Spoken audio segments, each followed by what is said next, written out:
Dar para vocês aqui, que não é bem uma história. Vamos reagir a um vídeo aqui. Deixa eu tirar aqui isso. Vamos reagir a um vídeo aqui. Porque a questão é o seguinte: voltou o tema de que a monarquia caiu por causa da Lei Áurea. Eu tenho estudado esse tema. Tem uma entrevista lá com o 38, o pessoal traz ele, o Júnior ali do Redcast. O podcast está crescendo pra caramba. Tem muito entrevistado interessante. Tá? Então, vamos ouvir aqui umas partes, depois eu vou comentando. Vamos lá.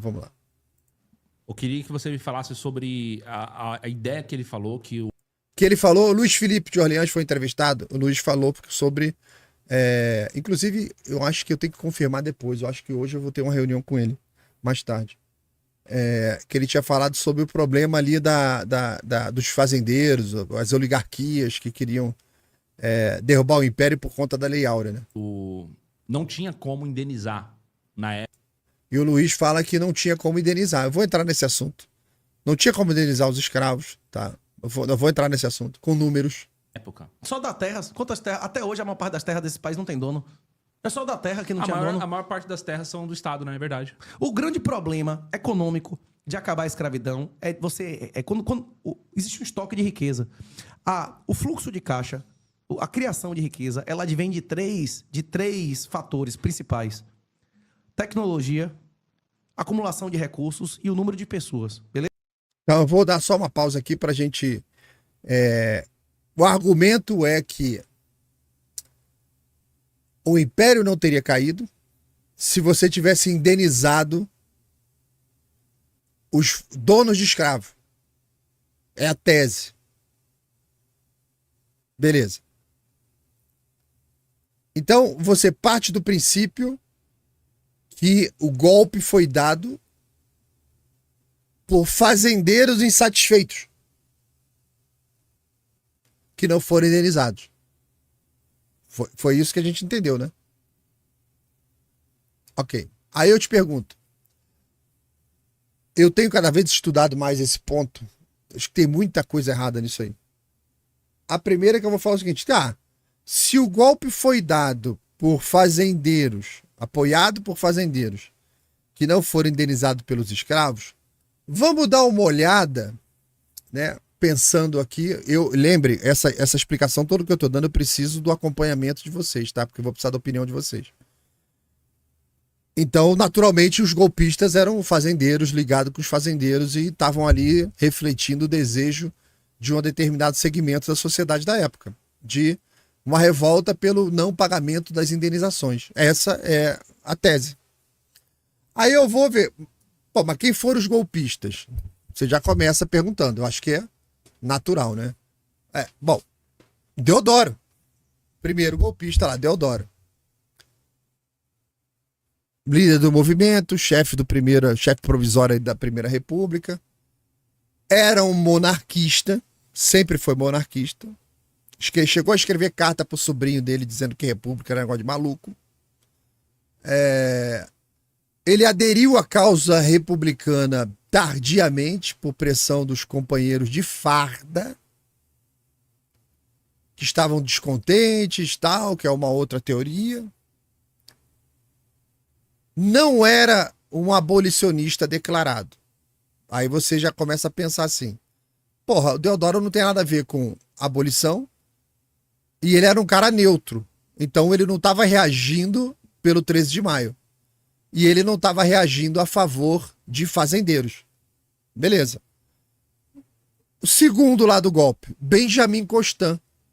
Benjamin Constant, um cara influente, positivista, articulador militar, grande articulador da conspiração republicana.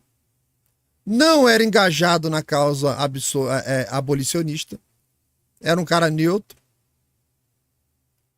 Não era fazendeiro. Porra, aí você fala, caramba, o 02 do golpe não tinha ligação com o fazendeiro e era neutro na questão com a abolição. Aí você vai ver lá, Floriano. Apoiou o golpe, não tinha ligação com os fazendeiros, era neutro com relação à abolição, não tem nenhum registro Se ele era a favor, era contra. Vê lá, o 04 lá, o Major Solon, participou do golpe. Foi ele que entrega a ordem ao exílio para o imperador. Não tinha nenhum registro de ter ligado ao movimento abolicionista. Nem fazendeiro. Zero. Estava na classe militar. Aí você vai para os civis que participaram do golpe. Lá. Quintino Bocaiúva.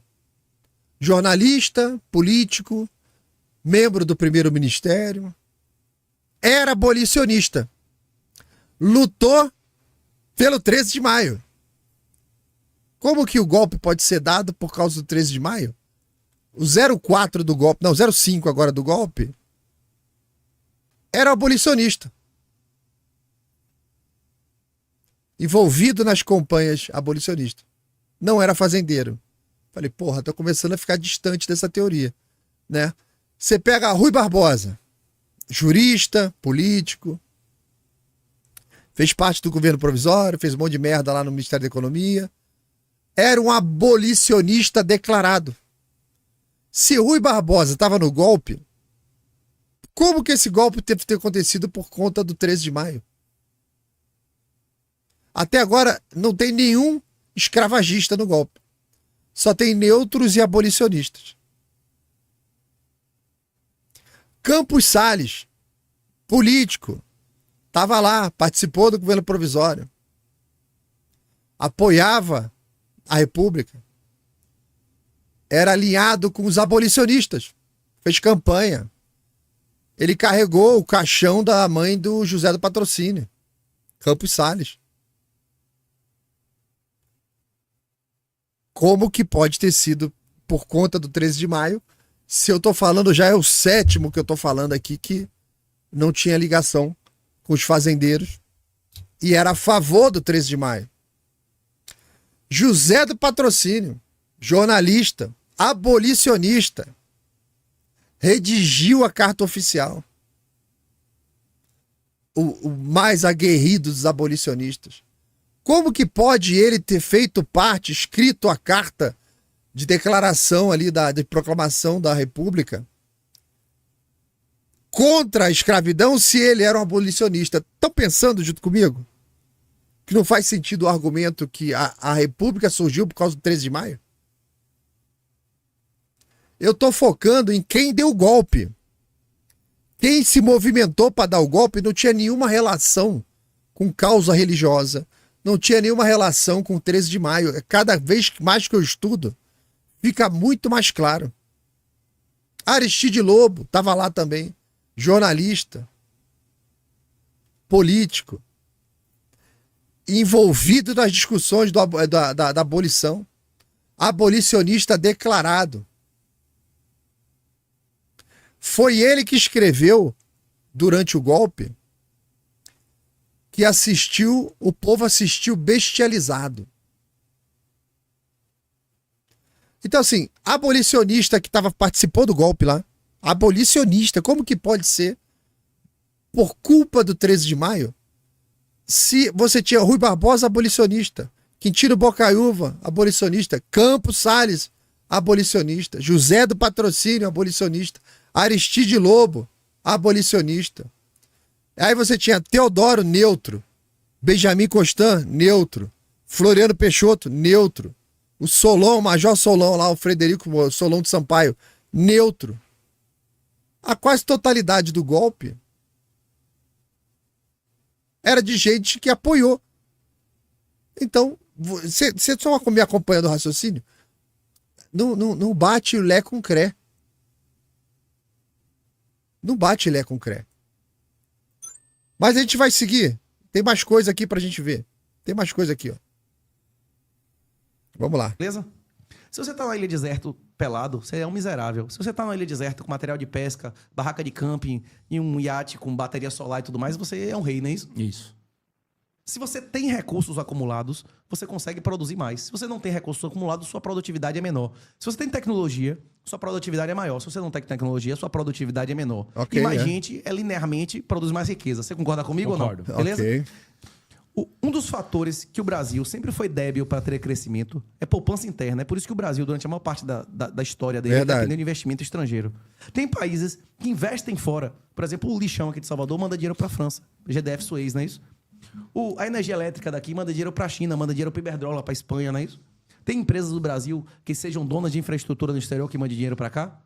Eu não conheço. Você conhece? Conheço. Pois é. Eu conheço brasileiros que pegaram dinheiro daqui e caíram fora para nunca mais voltar, não é isso? Pra nunca mais voltar. Como Saverin, não é isso? Saverin... Saverin é já o tava lá nos Estados Unidos, fundador do Ele Facebook. nunca mais, nunca, não é isso, Nem não. lá ele Brasileiro. Exato, nem os Nem Estados lá ele Unidos pode ele junto já. com Imagina Zuckerberg. o Brasil. Imagina o não. Brasil. Pois é.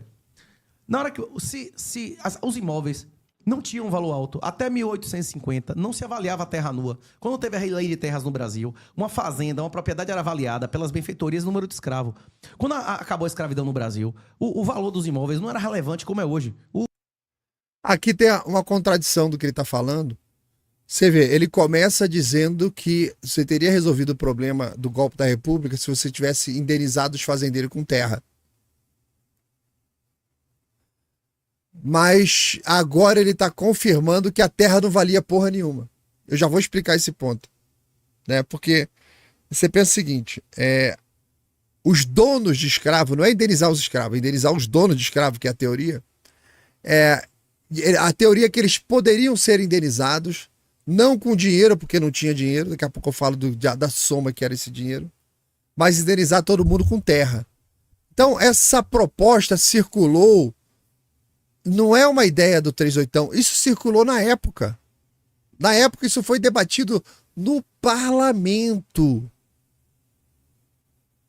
Então, isso mostra que o 38 não estudou o tema sobre o que foi debatido na época. Você está fazendo uma proposta que foi debatida na época. Você está colocando uma proposta como solução, mas que na época foi debatida e foi negada isso aí. Mas o que você sabe a mais sobre a época que o pessoal que viveu a época não sabia?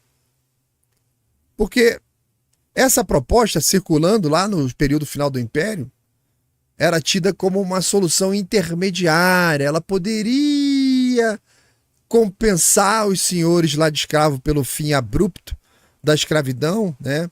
E ao mesmo tempo a teoria dizia que ela permitiria uma reforma agrária moderada, leve, inicial, que seria capaz de reorganizar ali a estrutura fundiária do Brasil e tal. A ideia surgiu de um dilema. Indenizar os antigos proprietários, tá, com o dinheiro vivo era impraticável. O custo total da abolição eram 700 mil escravos, tá? Esses 700 mil escravos custavam mais ou menos o valor de um carro zero hoje cada um, e você tinha o orçamento do Império. Se você pegar o orçamento do Império, era 4 vezes o orçamento anual do Império. Se eu pego o orçamento brasileiro hoje, era uma indenização de 24 trilhões de reais, valores atuais. Então quem fala, o Império deveria ter indenizado, você está falando, o Império deveria ter assumido uma despesa de 24 trilhões de reais para indenizar. O parlamento decidiu não indenizar, não foi o Império. Não foi o Império. Então, o custo total ultrapassava em 4 vezes o orçamento do Império. Por outro lado, você liberar quase 700 mil pessoas sem qualquer tipo de reestruturação social ou econômica ia deixar realmente o país com um problema gigantesco de desigualdade, instabilidade.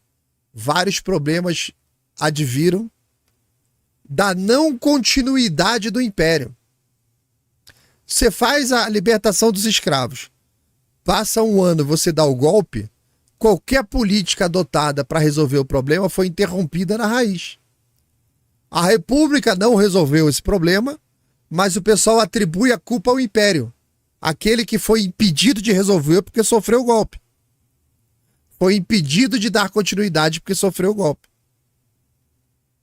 E as pessoas hoje comentam uma culpa do Império como se o Império tivesse dado continuidade ao seu reinado. Já perceberam essa cacofonia intelectual?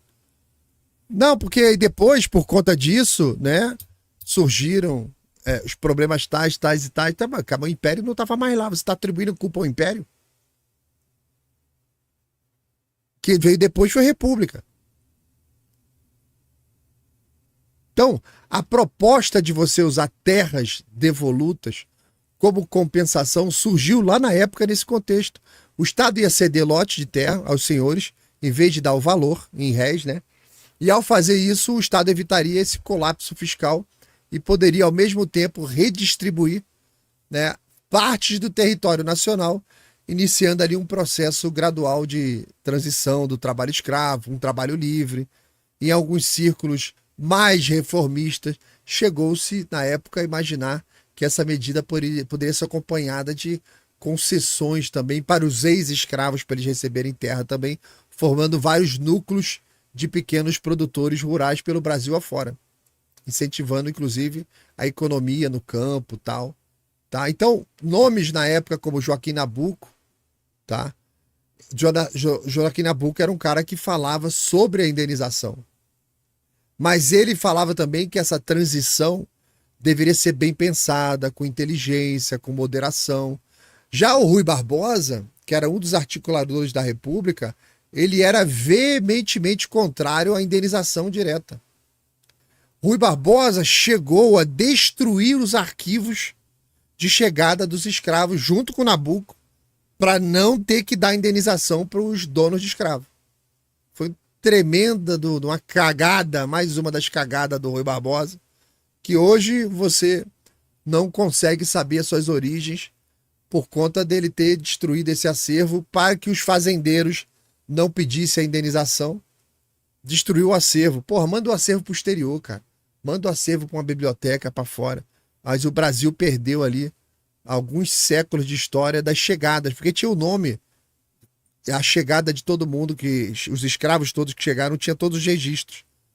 E você saberia, se você identificasse quem seria o seu pentavô, tal, você saberia até de onde que ele veio, a origem. Perdemos tudo isso. Mais uma das cagadas ali do Rui Barbosa, tá? Mas a proposta não prosperou no parlamento. O parlamento decidiu não indenizar. E eles ficam conversando como se fosse uma decisão do Império. Não, foi o parlamento que decidiu não indenizar, tá? O Império chegou a propor a criação de um fundo. Foi criado um fundo que arrecadava grana para ir indenizando donos de escravo antes do 13 de maio. Para ir indenizando aqueles que abriam mão, né? Ó, vou liberar meu escravo. Ele era indenizado. Tinha um fundo para isso, tá? Então, qual era o grande problema? Como até o próprio Treisotão confirmou aqui agora. A terra, por si só, isolada, não tinha valor econômico na época da abolição. Você está querendo indenizar com algo que não tinha valor. Especialmente se essa terra era longe dos centros urbanos. Especialmente se a terra era longe do porto. Se a terra que estava perto do centro urbano, perto de porto, perto de logística, ela tinha o seu valor. O sertão não tinha valor nenhum.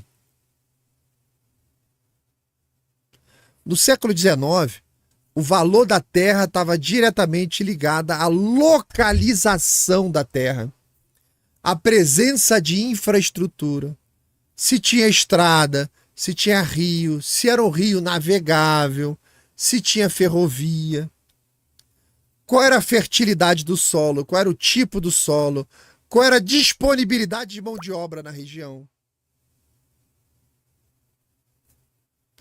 Isso dava valor à terra. Mas a proposta era distribuir o sertão. Ou seja, a proposta de indenização que o pessoal está discutindo, e que está deixando passar sem esse detalhe, é que a suposta proposta de indenização dos donos de escravos, que olha a quantidade de erros somados, né? Que os donos de escravos que teriam provocado o golpe da República. Se você desse as terras, não teria tido golpe. Essa é o cerne do negócio todo. Mas a terra que estava disponível para você fazer a doação, que era a terra do Estado, as terras devolutas e tal, eram as terras improdutivas do sertão.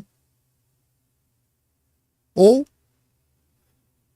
que ainda não tinha sido explorada, estava muito longe, que todas elas tinham um valor simbólico, nada. Você podia sair da capital e ocupar uma terra no interior. Não ia ninguém reclamar contigo.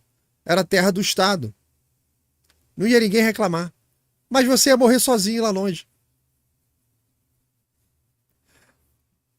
Os senhores de escravos falaram sobre isso na época.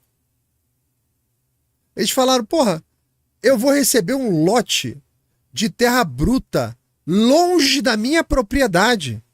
Eu tô aqui no Rio, o cara vai me dar um lote na Bahia, vai me dar uma fazenda não sei aonde, uma área lá no Ceará, vai me dar onde? Eu tô no Rio, eu quero no Rio e colado com a minha propriedade para eu dar prosseguimento. Eu vou receber isso? Não. Porque a propriedade da sua terra lá no Rio de Janeiro era um outro fazendeiro. A terra que está disponível tá lá, puta que pariu, lá para dentro. Sertão mesmo, sertão. Era tão sertão que, lembra, a Guerra do Paraguai aconteceu porque o Brasil não tinha acesso por terra ao centro do Brasil.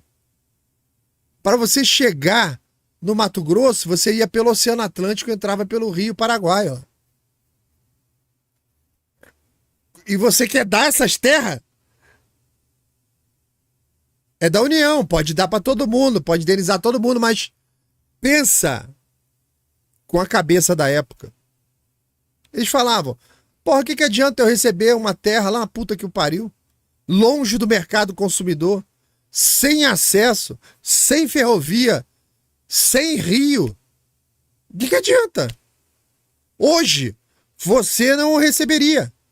Imagina, você tem aí precatórios para receber do governo federal. E ele resolve te dar um terreno no interior do Ceará. Você mora em São Paulo. O que você vai fazer com isso?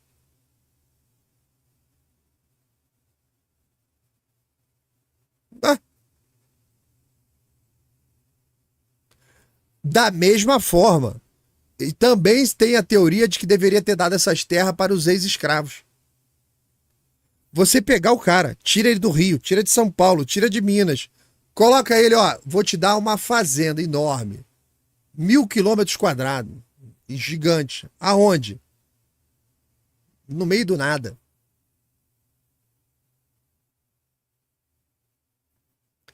O que ia acontecer? O que vocês acham que ia acontecer? O cara não tem assistência técnica, ele não tem ferramental, ele não tinha crédito, ele não tinha proteção contra as milícias locais ou qualquer grileiro. Você coloca um ex-escravo numa situação dessa, é quase uma medida eugenista. Eugenista, você tá jogando o cara pra fora da capital, lá pra puta que pariu, ganhando um pedaço de terra dele lá, e foda-se, se vira lá pra... Se vira lá aquela merda, se vira.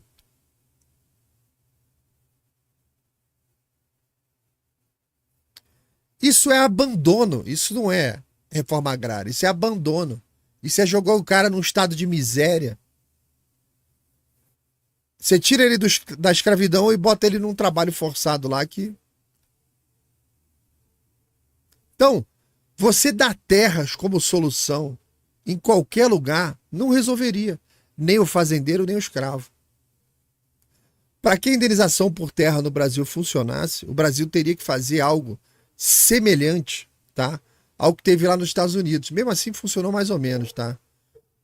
Tentaram que os ex-escravizados, um plano lá que eles chamavam de 40 acres e uma mula. Isso resolveria, né? Isso também fracassou totalmente por falta de continuidade. Isso foi sabotado nos Estados Unidos pela galera branca que era contra a abolição. E eles já sofreram abandono institucional. Então um cara ganhava terra, a mula, abandonado para lá. Aí o que aconteceu? Matava um cara e pegava a terra. O cara produzia, não tinha como escoar a produção. Nossa, tem tantos tablets aqui. Ei, chefe, o que você está fazendo? Estou preparando um grande evento. Uau, posso participar? Para isso funcionar no Brasil, você tinha que mapear quais eram as terras férteis, a localização dessas terras, criar um banco de dados com essas terras para você poder distribuir depois, com lógica, tá? Você tinha que criar um sistema completo, racional, sustentável, para que naquela... Imagina, você constrói uma linha férrea por dentro de uma área de terra produtiva. Você atravessa lá 1.000 quilômetros de área produtiva lá. Aí você começa a alocar o pessoal do lado das ferrovias, do lado das estações, do lado ali, vai construir escola, vai construir igreja. Você tem que levar outras coisas. Não adianta eu pegar o escravo ou o dono o fazendeiro e colocar ele a 1.000 quilômetros da onde é a fazenda dele. Não tem nem como se conectar. Aquilo é abandonado. Aquilo é abandonado. E outra coisa, que pode até comentar mais tarde depois, nem todo dono de escravo era fazendeiro. O cara estava na cidade e tinha um escravo dentro de casa para funções domésticas. Você vai indenizar esse cara com uma terra lá no Ceará? O cara mora ali em Madureira? Adianta fazer isso? Não adianta. Então, sem oferecer logística, sem oferecer crédito agrícola, sem oferecer uma proteção legal, segurança física dessas terras, tá? Sem você ter planejamento de todas as políticas de assentamento, com organização, e não sem improviso, tinha que ser tudo bem feito. Não adianta você oferecer terra. Lembrando, Rui Barbosa, vários líderes da República ali eram contra a indenização. Você ainda está lutando contra essa força, tá? A ideia ainda tinha que lutar com o tempo, né? Porque na época o pessoal era contra a indenização. Se o pessoal que deu o golpe era contra a indenização, não foi por causa da indenização. Se o pessoal que deu o golpe era abolicionista, não foi por causa da abolição. Nenhum desses golpistas eram fazendeiros ou latifundiários. Mas perceba essa coisa interessante. Antes, no começo da frase, ele pede que a situação seja resolvida pela doação de terra. Mas agora ele confessa que as terras não valiam nada. Vamos continuar aqui para a gente comentar depois o resto. Uma terra nua valia nada. 90% do Brasil tava vazio, não é isso? Você entende o que eu tô dizendo? Entendo. Aí o cara chega, e o principal ativo do país, que eram escravos, o cara diz, ó, isso não existe mais, é zero o valor disso. Acabou com a poupança interna do país, não é isso? Se ele chegasse e para cada escravo desse, sei lá, 5 ou 10 hectares para cada escravo, 5 ou 10 hectares para cada proprietário de escravo, você aumentaria o número de terras privadas no Brasil? Aumentaria. Aonde? Sacou a questão? Eu vou dar terra pro escravo. Aonde? Você acha que o cara vai ganhar terra ali no centro do Rio de Janeiro, o escravo? Ele vai ganhar na Serra das Araras, ele vai no Vale do Paraíba? Não, já tinha dono, isso tudo já tinha dono ali. Os fazendeiros plantando café, plantando cana. Tem que ser além disso, lá na puta que pariu. A poupança interna podia ser zero no dia seguinte ou até aumentado. Não, depende da quantidade de terras que você distribuísse com isso. Até hoje nesse país, a maior parte das terras não são privadas. Até hoje nesse país, a maior parte das terras não são usadas. E como é que você acha que era 200 anos atrás? Mas isso daí ia aumentar Com 10 vezes a menos concentração população. Então, isso ia aumentar a concentração de terras ou não? Se você desse 5 hectares para cada escravo e 5 hectares para cada dono de escravo por escravo, ia aumentar a concentração de terras? Não, se você desse a mesma quantidade, não. Sim. E acaba... Vem cá. Os escravos recebendo a terra, nem que você colocasse como condição o cara ter que morar ali, sei lá, 5 ou 10 ou 20 ou 30 anos, o cara ia morar 20, 10 ou 30 anos ali, ia ter menos cortiço, menos favela. Você pega o cara, bota ele no meio do sertão e ainda pune ele se ele sair de lá. Isso tem alguma coisa a ver com liberdade?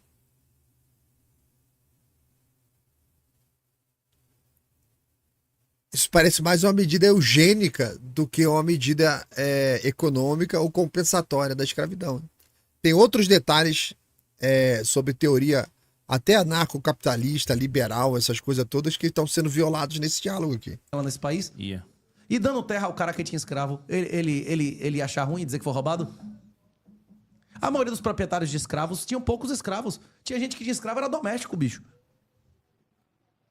Sim. Os grandes proprietários desse país, como sempre, eram os amigos do rei. Eram os caras que faziam negócio diretamente com o Estado. Não era quem tinha, sei lá, 20 escravos, 100 escravos, 50 escravos na fazenda, não é isso? Exatamente.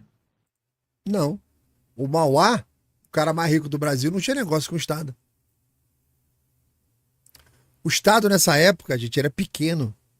O Estado era miúdo, pequenininho. O Paço Imperial, que era o centro do governo federal, estava lá na Praça 15 até hoje.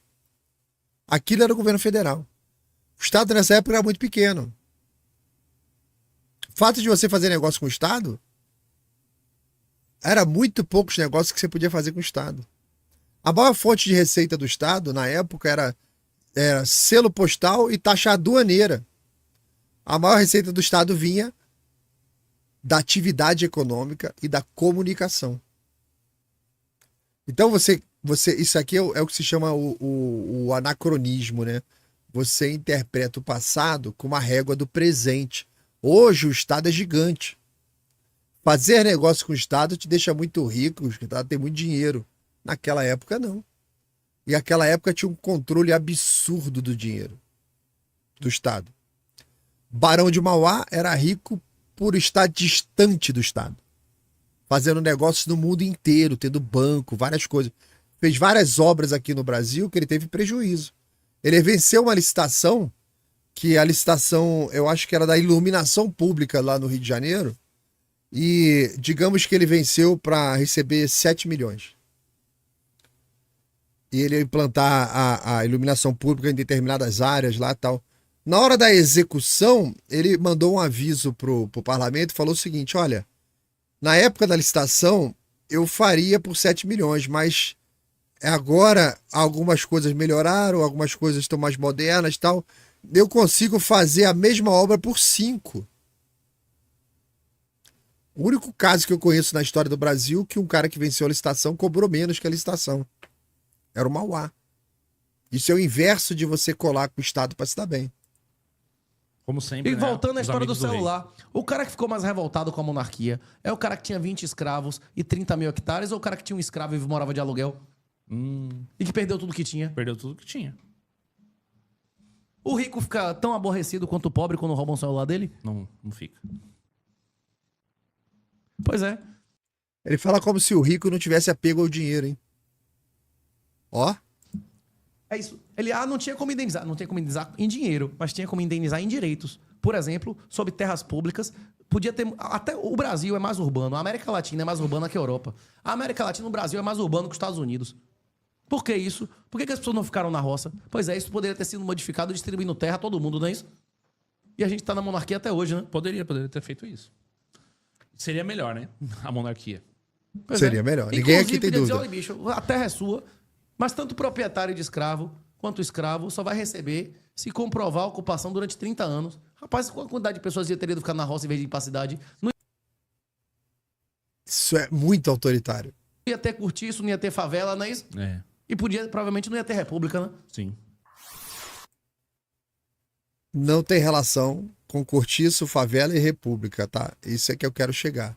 Essa é uma análise, tá? Eu vejo boa intenção, mas é uma análise que carece de uma porrada de informações, tá? Carece de muitas informações. Então, cadê o... A decisão de abolir a escravidão sem compensação foi feita no parlamento brasileiro. Eu vou entregar uma informação para vocês aqui que vai explodir a cabeça de vocês. Quem decidiu foi o parlamento, tá? Ou seja, a Câmara dos Deputados e o Senado foi quem decidiu, não só pelo 13 de maio, mas pela não indenização. Aí vem aquela pergunta que ninguém fez aqui. Os representantes dos escravocratas estavam no parlamento? Sim. A maioria do parlamento era de escravocratas. Isso é dado público. Os representantes dos senhores de escravos, das regiões escravagistas, dominavam amplamente o parlamento imperial.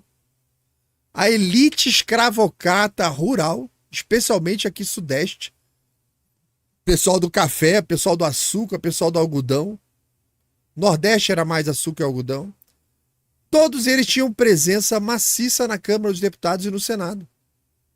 Até os últimos anos do Império. Aí eu te pergunto, você está querendo me dizer que os representantes dos fazendeiros votaram a favor da abolição? O fazendeiro que supostamente estava revoltado com 13 de maio, que não teve indenização, permitiu que o seu representante votasse contra ele? Se esses escravocratas dominavam o parlamento, por que o parlamento votou a favor do 13 de maio? Se começaram a perceber que não faz sentido? A Lei Áurea foi aprovada no dia 10 de maio na Câmara dos Deputados. 85 votos a favor e 9 contra. Parece lavada, né? E a maioria era de escravocrata. Aí vai pro Senado. No Senado, só teve um voto contrário. E esses números demonstram pra gente, de maneira irrefutável, que mesmo com a presença significativa dos representantes da elite escravocrata, a abolição foi aprovada com rapidez, em 3 dias. 4 dias. 4 dias foi aprovado. Quase unanimidade. Como pode o parlamento dominado pelos escravocratas aprova em 4 dias, quase por unanimidade, um tema que eles eram contra? Não faz sentido. Eles votaram pela não indenização. Por quê? Porque a Lei Áurea foi impulsionada por uma fortíssima pressão popular. Todas as ações de grupos abolicionistas já tinham várias fugas, muitas fugas acontecendo. Tinha acontecido a troca do governo, do gabinete do Ouro Preto. A princesa Isabel estava apoiando ali massivamente o negócio. Todos os parlamentares ligados à escravidão entenderam que a abolição era inevitável. Era um desejo da sociedade. Era um desejo do cenário político. E diante do número de que a abolição custaria 4 vezes o orçamento do governo, hoje 24 trilhões de reais convertidos, a própria classe política decidiu pela não indenização. Você concorda que não é razoável você afirmar que a abolição provocou o golpe? Concorda? Que essa teoria de você dar terra em qualquer lugar também é furada? Você dá uma terra isoladamente, não garante que o escravo vai permanecer nela. Você bota a imposição de que ele tem que ficar obrigatoriamente 30 anos. Você fabricou um criminoso. Você tira o cara da escravidão e coloca ele na cadeia. Além de o nível de autoritarismo pra você fazer isso. Ó, você tá liberto, toma uma terra aqui, vai pra puta que o pariu, lá cá do caralho. Vai ser ex-escravo lá na fronteira do Brasil com a Sibéria. E se tu voltar, você é um criminoso. Que porra de proposta é essa?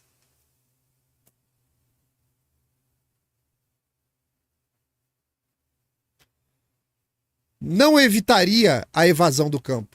Você falar sobre, fica lá obrigatório, senão a terra não vai ser sua. A terra não é dele, meu querido, ele nem vai. Ó, você tem que ir lá e passar 30 anos. Que porra é essa? Ele nem vai. Eu dou pra você aqui, ó, pra você que tá aqui na audiência. Ó, tô te dando uma terra lá no Ceará, na Bahia, no interior de qualquer lugar, longe pra cacete de onde você tá.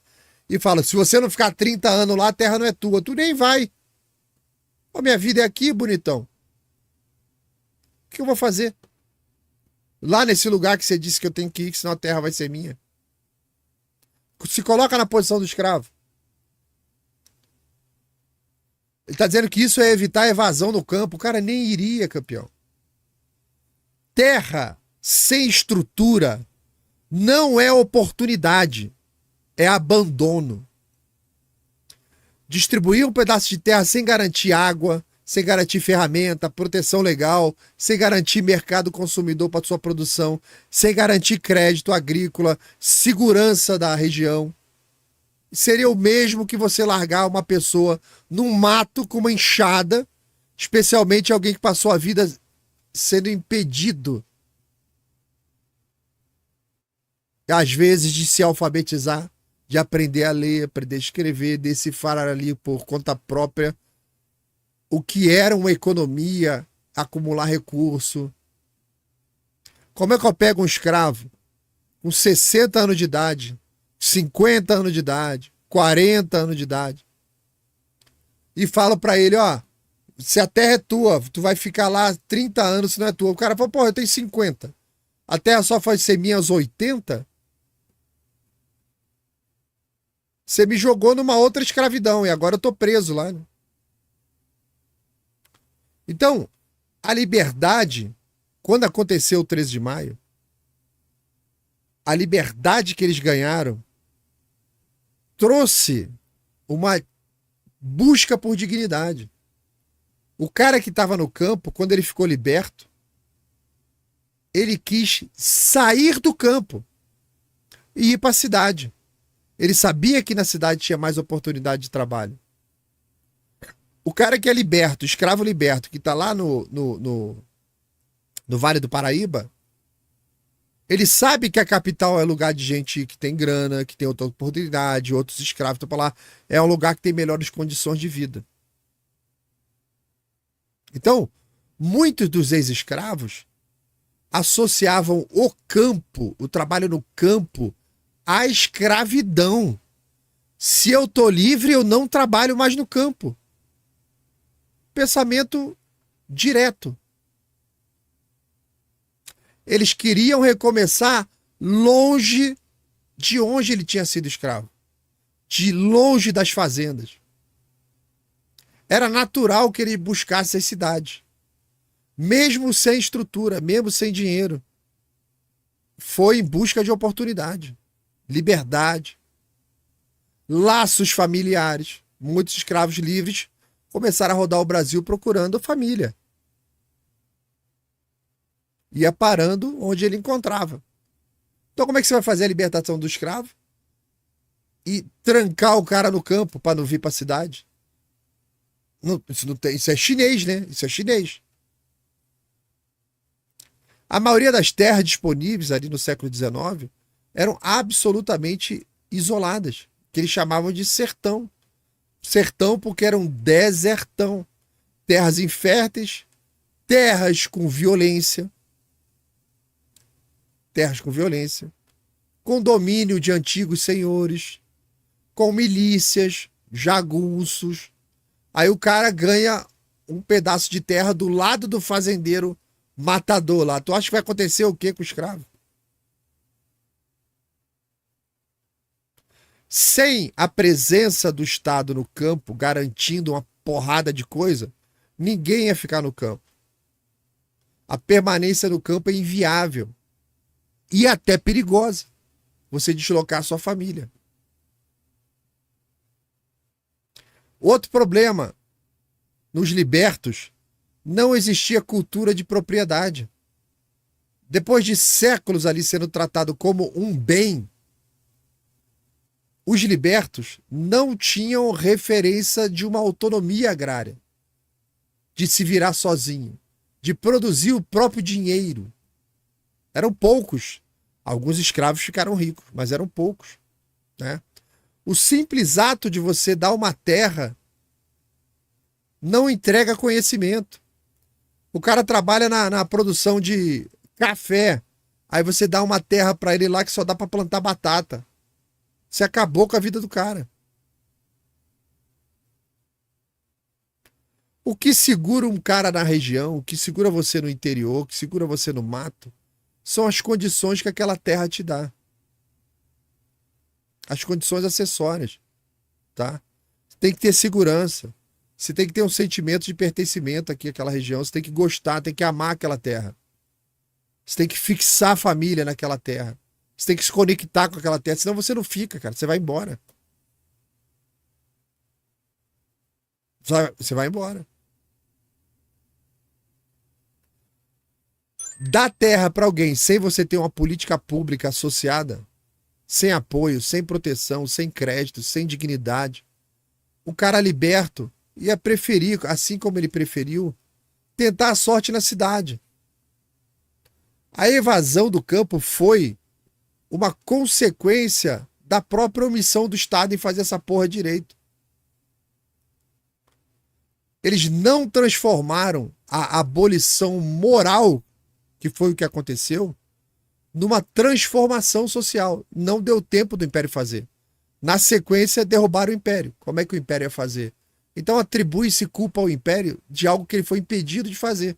Inocenta a República, que foi o resultado e o culpado por tudo que veio depois. Aí ele falou, não, a gente não teria as favelas. Meu amigo, 20 anos antes da abolição, do golpe da República, dos anos de 1870, já tinha registros de aglomerados irregulares e precários nos arredores do Rio de Janeiro. Ainda não era favela, eram os cortiços. 1870 você já tinha vários cortiços aí, Brasil afora. Cortiços habitados ali por libertos, imigrantes pobres, agregados rurais, ex-soldados. Essas comunidades não eram chamadas de favela. Você conhecia como cortiço. Você já tinha aglomerado de pobre. Mas qual é o problema de ter aglomerado de pobre? Ué, você vai jogar ele lá pro interior, no desertão? Isso é eugenia. E a primeira favela reconhecida, oficialmente, foi o Morro da Providência. Já contei essa história aqui. 1897, depois da Guerra de Canudos. 8 anos depois da proclamação da República ali, é que surgiu oficialmente a primeira favela. Como pode o 13 de maio ter sido a origem disso? E outra coisa, já dei uma aula para vocês aqui falando sobre a origem moral das leis.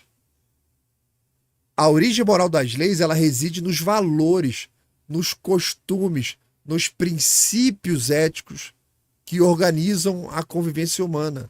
Antes dos sistemas jurídicos formais, dos sistemas jurídicos normais que a gente tem hoje aí, você tinha toda uma decisão baseada em tradição.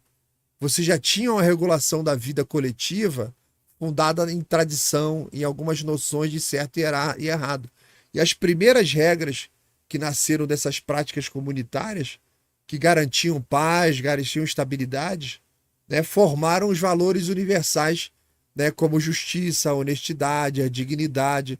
E isso acabou moldando a lei escrita. A lei escrita vem da tradição. E, claro, vem da filosofia, da religião, dos 10 mandamentos, tudo ali contribuindo para que era a lei escrita. E o objetivo dessas leis sempre foi o bem comum.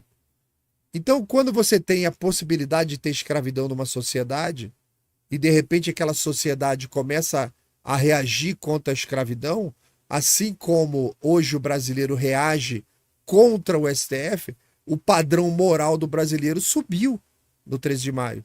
Ele se descolou do... Você já baixou o aplicativo da Temo? Se ainda não, está na hora de fazer o download. Se você clicar nesse vídeo e baixar o aplicativo... do que lá no teto. O direito surge para proteger essa moral coletiva. O legislador, o juiz, todo mundo surge para proteger essa moral coletiva, que já era estabilizada. Então, quando o padrão moral do Brasil cresceu e a Assembleia vai lá e decide pelo 13 de maio, o legislativo brasileiro estava igualando a moral popular. Ele subiu para ficar nivelado, acabando com a escravidão. Foi uma lei moral.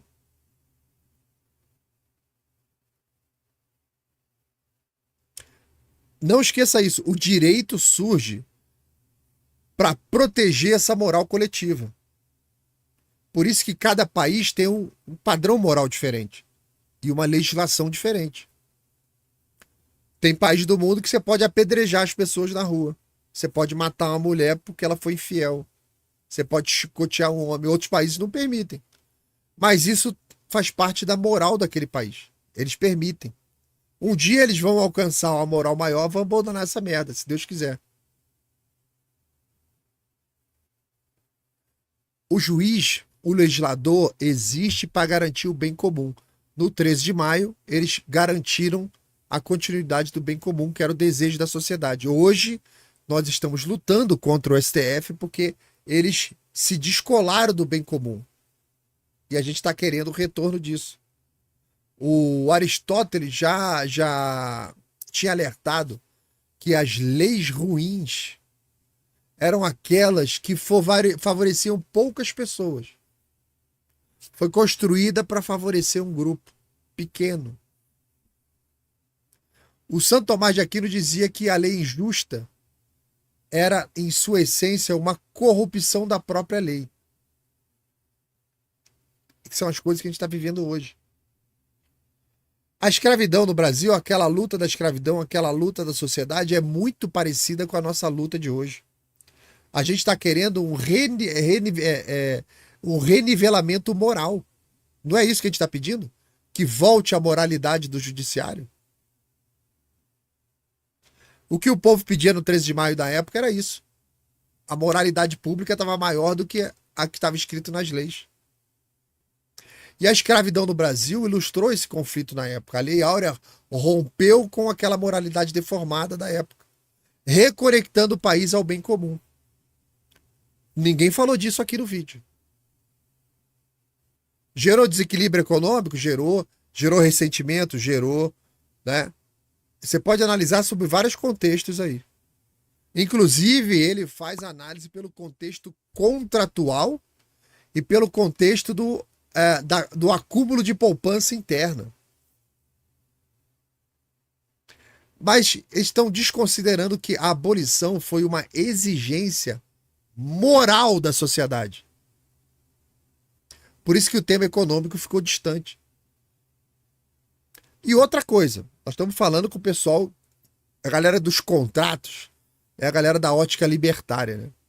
Cara, a escravidão viola o princípio da não agressão, o PNA.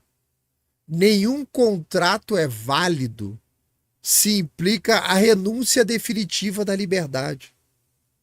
O sistema escravocrata era ilegítimo na sua essência. Porque este contrato que eles falam não existia. Você já viu algum escravo assinar um contrato concordando em ser escravo? Lá na vila, na África, quando ele foi sequestrado pelos muçulmanos lá para ser vendido nos portos do Atlântico, algum escravo assinou um contrato? Não. Não existe. Esse tal contrato não existe.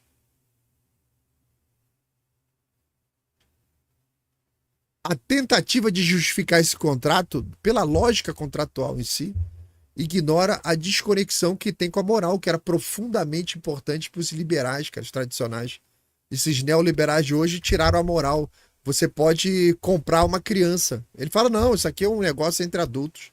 Tiraram a moral do meio do negócio. O liberal tradicional não tinha isso aí. Os atuais têm. Então, a crítica a quem defende indenização aos senhores de escravos, ela não é jurídica, ela é moral. Quando ele só olha para o contrato, ele só está olhando o contrato. E ele esquece que a evolução do direito, quando ele acontece, você corre alguns riscos. Mas debates como esse, como eu estou falando aqui, como eles estão ali no vídeo, demonstra também a importância, cara, da liberdade de expressão, da gente poder falar isso livremente. Quem está certo, quem está errado, quem está com informação incompleta, está faltando coisa. Não é? É necessário essa liberdade para a gente falar da escravidão, para falar de urna eletrônica, para falar de vacina. Tem que ter essa liberdade. Isso permite a sociedade refletir, vocês refletindo. Eu entreguei informações novas. Eles, não sei se vão ver esse vídeo, mas tem que lembrar. Eles não estão considerando que aconteceu na sociedade brasileira mudança de costume. Aconteceu um fortalecimento moral da sociedade. Que estava acontecendo já um trabalho legislativo desde 1823. que existia no país um movimento abolicionista, que tinha resistência. Olha a história dos Caifazes, que tinham as fugas. A família do Fernão ajudava os escravos a fugirem, arrumava até destino para eles, arrumava dinheiro. Existia na sociedade um reconhecimento pelo setor produtivo, pelo setor político, pelo setor intelectual, do atraso do modelo escravagista. Existia na sociedade discussões sobre os benefícios do modelo livre. Você quer ter mão de obra? Cara, se não tem aqui, importe mão de obra. Ajude a migração, outros povos. Tá? Então, já tinham vários segmentos da nossa economia que eram libertos de escravo. Próspero. Nas Forças Armadas já não podia ter. Era vergonha internacional você ainda ter aquele modelo. Isso gerava instabilidade econômica. Grande massa do povo brasileiro não fazia parte da economia. Já existia a influência de várias ideias econômicas circulando nas escolas, no centro de estudo, nos livros. Várias influências não só de ideia econômica, mas ideias humanitárias. A influência das ideias cristãs, das bulas papais contra a escravidão. E, acima de tudo, o desejo da população brasileira de que aquela porra acabasse. A Lei Áurea reconectou o Brasil com o bem comum. Você viu algum comentário sobre isso aí? Antes da Lei Áurea, só para gente terminar, os escravizados eles eram tratados como propriedade. Eles eram protegidos pelas leis de propriedade. Eram bens móveis. Você podia comprar uma pessoa, você podia vender uma pessoa, você podia penhorar uma pessoa e você podia herdar uma pessoa. A Lei Áurea extinguiu a escravidão, quebrando esse entendimento que os escravizados eram parte da sua propriedade legítima. Esse contrato não existia. Não era legítimo. Muitos senhores de escravo se sentiram traídos. Especialmente porque outros países, bem menores, muito menores, fizeram a indenização. Ah, mas não considera o tamanho do Brasil, os 700 mil escravos. A Inglaterra indenizou os escravos, tinha 10, 15 mil. Porra, aí é brincadeira, né, cara? Então, esse argumento, para quem olha apenas pro contrato e ignora tudo o que a gente conversou aqui, é absolutamente infantil. A decisão da extinção da escravidão, sem a devida indenização, foi uma decisão do parlamento, que era dominado pelos escravocratas. Se o escravo valia o mesmo que um carro e foram libertados 700 mil escravos, a indenização ia ser equivalente à compra de 700 mil carros. Mas aí eu faço a comparação pelo orçamento. Aquela quantidade de escravos era equivalente a 4 vezes o orçamento do Império. Então, o custo estava lá uns 525 mil contos de réis na época. É 4 vezes o orçamento do Império. 24 trilhões de reais para você indenizar. Da onde ia sair esse dinheiro? O Estado não produz dinheiro. Isso ia sair de impostos da população. E em resumo, sob o ponto de vista libertário, o escravo não era uma propriedade, não tinha legitimidade, mesmo que tivesse uma lei na época dizendo o contrário. Isso ocorre porque, para os libertários, a propriedade só pode ser adquirida de forma legítima, voluntária, ou seja, por meio do consentimento dos dois lados. Não existia consentimento do escravo, ou seja, a propriedade era legítima. Era ilegítima. Então, isso é tão básico, né? Como a escravidão envolvia coerção, violação de direito natural, ela jamais poderia ter sido considerada uma relação legítima, ela não pode ser transportada para o debate como algo a ser indenizado. Porque não sendo escravo uma propriedade, não sendo lícito o contrato de aquisição, não sendo moral ter um escravo, acabou a discussão de indenização por causa de contrato. Acabou. Então, sob o ponto de vista histórico tá errado, sob o ponto de vista de contrato tá errado, sob o ponto de vista libertário tá errado, tá tudo errado, não tem nada certo aqui. Beleza, família? Porra, deixa, eu falei pra cacete agora. E mais uma vez, é o que eu sempre falo pra vocês, quando a gente fala demais, toda vez que eu trago um tema que é muito importante, que é muito relevante, eu pago o preço disso. Eu tô falando há quase 1 hora, não caiu um pix. Eu me empolgo com esse tema, que eu fico puto, cara. Outro, não dá pra entender alguém ter um escravo e achar que isso é normal, cara. Não dá pra entender. Sei lá, é coisa da época, né? Então, talvez no futuro a gente também ache inadmissível que tenha existido um tal de CLT, né? Deixa eu agradecer o pessoal aqui do